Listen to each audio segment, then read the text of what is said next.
puso. Para bang din yung nangangalon niya, may nangangalon niya, talagang sinisipingan niya yung kanyang kalon niya. Pero may pangangalon niya, hindi naman niya sinisipingan, pinagnanasaan niya, dinadaan niya sa imagination. Pakinggan niyo sa Mateo, Kapitulo 5, ganito po ang ating mababasa. Narinig ninyong sinabi, huwag kang mangangalon niya.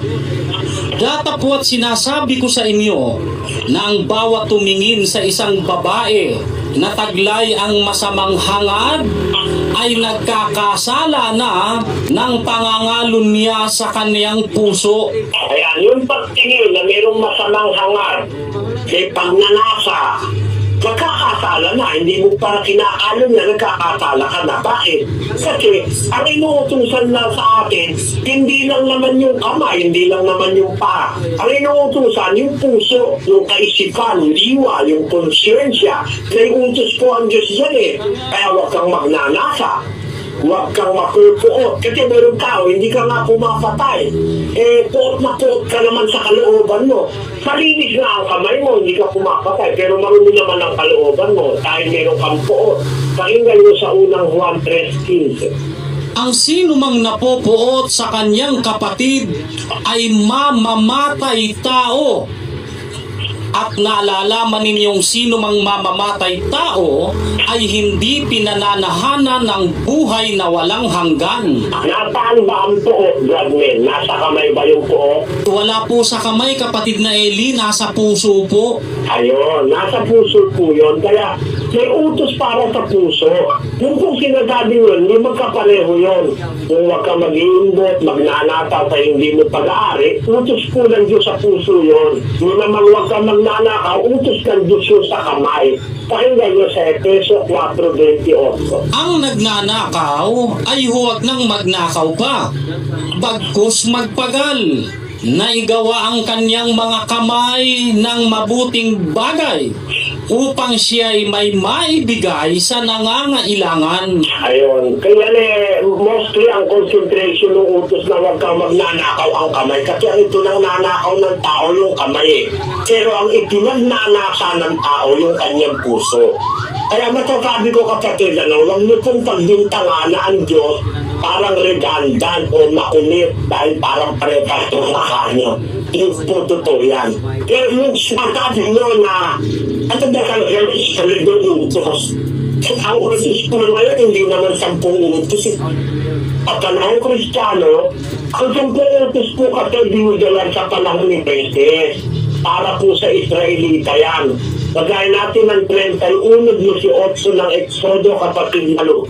At kanyang ibinigay kay Moises pagkatapos na makipagsalitaan sa kanya sa ibabaw ng bundok ng Sinai ang 2 tapyas ng patotoo na mga tapyas na bato na sinulatan ng daliri ng Diyos. Kanino niya binigay yung 2 tapyas na bato, Sis Luz? Ibinigay po niya kay Moises Paano binigay? sa bundok ng Sinai. O ngayon, ano ba yung nasa 2 tapyas na bato na ibinigay niya Moises at para kanino yun? 4:13 ng Deuteronomio. At kanyang ipinahayag sa inyo ang kanyang tipan, na kanyang iniutos sa inyong ganapin. Sa makatwid bagay ang 10 utos at kanyang isinulat sa 2 tapyas na bato. Kanino raw pinapatupad yung 10 utos na isinulat sa 2 tapyas na bato? Hindi ba ang kausap yan ng Israelita, kapatid na Luz? Tama po. O katunayan, basahin mo yung 5:1, patuloy-tuloy. At tinawag ni Moises ang buong Israel at sinabi sa kanila, dinggin mo, O Israel, ang mga palatuntunan at mga kahatulan na aking sinalita sa inyong mga pakinig sa araw na ito, upang matutunan ninyo sila at ingatan at isagawa sila. Ang Panginoong ating Diyos ay nakipagtipan sa atin sa Horeb. Hindi pinagtibay ng Panginoon ang tipang ito sa ating mga magulang, kundi sa atin. Sa atin ngang nangarilitong lahat na buhay sa araw na ito. Para kanino yung Jesus, yung tipan na pinakipagtipan ng Diyos sa Horeb? Para po iyon doon sa mga Israelitang buhay na kaharap ni Moises ng panahong yaon. Para po sa kanila yon, sa mga Israelita. Ang katunayan, basahin mo yung Malakias 4:4. Alalahanin ninyo ang kautusan ni Moises na aking lingkod, na aking iniutos sa kanya sa Horeb para sa buong Israel, na may mapalatuntunan at mga kahatulan. Para saan yan, Radmen, ang kautusan ni Moises na ibinigay sa Horeb? Sabi po, para sa buong Israel. Ayan, daw hindi para sa atin yan, Radmen, para sa buong Israel. At pagdating ng panahong Kristiyano, ang sabi naman sa 13:39 ng Gawa, pakinggan mo kapatid.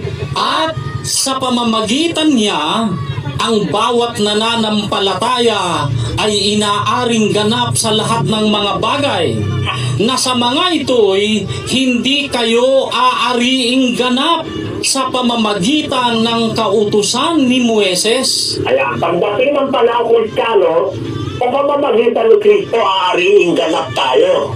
Pero hindi tayo aariing ganap, we will not be justified by the law of Moses. Kaya hindi na kulang ng batas ngayon yung 10 utos. Kulang-kulang kapatid. Tatampulan para sa Israel lang yan eh. Kaya nga gumawa ang Diyos ng bagong tipan. Kasi kulang-kulang dati. Yan ang para sa Israel lang noon yan. Pero sa atin iba na. Pakinggan nyo sa isang talata ng Hebreo 8:7. Sapagkat kung ang unang tipang yaon ay naging walang kakulangan, ay hindi na sana inihanap ng pangangailangan ang ikalawa. Sapagkat sa pagkakita ng kakulangan sa kanila, ay sinabi niya, narito, dumarating ang mga araw, sinasabi ng Panginoon, na ako'y gagawa ng isang bagong pakikipagtipan sa sangbahayan ni Israel at sa sangbahayan ni Huda. Ayun, kaya pag dumating yung bagong tipan, kasi nakakita ang Diyos ng kakulangan. Habang tumatanda ang lahi ng tao, dumadagdag ang kasamaan, kulang na yung 10 utos. Kaya pagdating ni Kristo, hindi 10 utos eh. Ang utos po, natutuparin natin ngayon, yung ipinalit sa 10 utos. Kapag sabi ng Diyos, gagawa siya ng bagong tipan. Kaya meron ng bagong tipan sa Biblia.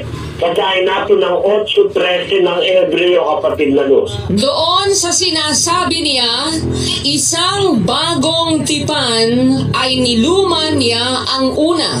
So sabihin niya yung bagong tipan, niluma na yung una. Kaya nga may lumang tipan, mayroong bagong tipan. Ang bagong tipan, yan naman ang kautusan ni Kristo, hindi yung kautusan ni Moises. Yan ang susundin natin ngayon, kapatid. Galasya 6:2. Magtulong-tulong kayo sa pagdadala ng pasanin ng isa't isa, at sa gayon ninyo matutupad ang kautusan ni Kristo. Yan po ang batas ngayon, kautusan ni Kristo. Hindi na po 10 yan. Sa 10 utos, wala pong bautismo eh. Walang binyag. Sa utos ni Kristo, may bautismo para hugasan ng kasalanan ng tao. Kaya magkaiba po yung 10 utos at saka yung kautusan ni Kristo. Yung 10 utos yan po yung sa panahon ni Moises. Likas na po yung panahon ni Moises. Dumating na ang panahon Kristiyano, kaya ang utos sa ating susundin ngayon ay ang kautusan ni Kristo. Yan po nasa Biblia, kapatid. Dito rin po sa Mateo sa chapter 15 po, sa verse 11, tsaka dito sa 7:18-19. Hindi ang pumapasok sa bibig ang siyang nakahahawa sa tao, kundi ang lumalabas sa bibig, ito ang nakakahawa sa tao. Hindi pa ba ninyo nalalaman na ang anumang pumapasok sa bibig ay tumutuloy sa tiyan at inilalabas sa daanan ng dumi? Datapwat ang mga bagay na lumalabas sa bibig ay sa puso nang gagaling, at siyang nakakahawa sa tao. Kung tanong mo, kapatid, Kung tungkol po doon sa pagkain, ano po ba? May pinagbabawal pa ba ng pagkain ngayon? yung ipinagbabawal sa Israel na bawal ang baboy, bawal ang sipon, bawal yung mga walang kaliskis, mga t-shirts, mga ano-ano, bawal noon, ano? Ngayon hindi na bawal yun sa panahon ni Cristo. Sa Israel, binawal yun eh. Basahin natin ang 7:19 ng Marcos. Sapagkat hindi pumapasok sa kanyang puso, kundi sa kanyang tiyan, at lumalabas sa dako ang daanan ng dumi.